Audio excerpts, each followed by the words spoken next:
For we walk by faith and not by sight. This is perhaps the most frequent scripture I heard from my mother growing up. I already knew she walked by faith as I saw her live and move by the grace of God. However, I sometimes pondered on how I would know God is in control. I understood at a young age that to walk by faith is to do things according to God's will and not for personal wishes or desires. I am reassured by this when I contemplate on Dr. King's belief that faith is taking the first step even when you don't see the whole staircase.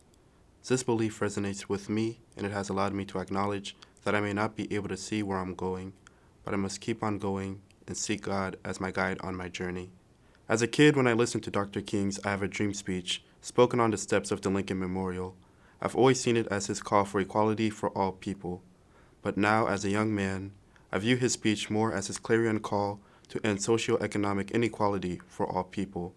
This is observed in his speech when Dr. King noted, "The life of the Negro is still sadly crippled by the manacles of segregation and the chains of discrimination.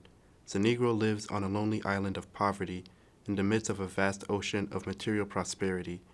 The Negro still languishes in the corners of American society and finds himself in exile in his own land." I believe that socioeconomic inequality is one of the major challenges Americans are still facing today. Dr. King fought for Black people to be integrated into society, but Black people have remained socioeconomically segregated.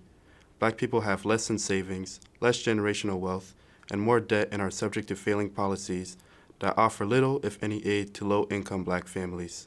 That's a major reason why Black America fails to keep the American dollar in its respective communities. It's hard for Black communities to prosper when systematic racism has affected the educational system due to zoning. I believe that it is important to not only invest monies into Black communities, but to also educate young Black people about the importance of financial literacy and community development. After graduation, I plan to continue my studies in graduate school and earn my MBA.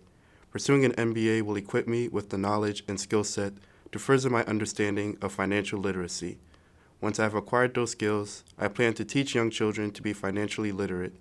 Frederick Douglass believes that it is easier to build strong children than to repair broken men, and it is for this reason I intend to focus on young children, the leaders of future generations to come.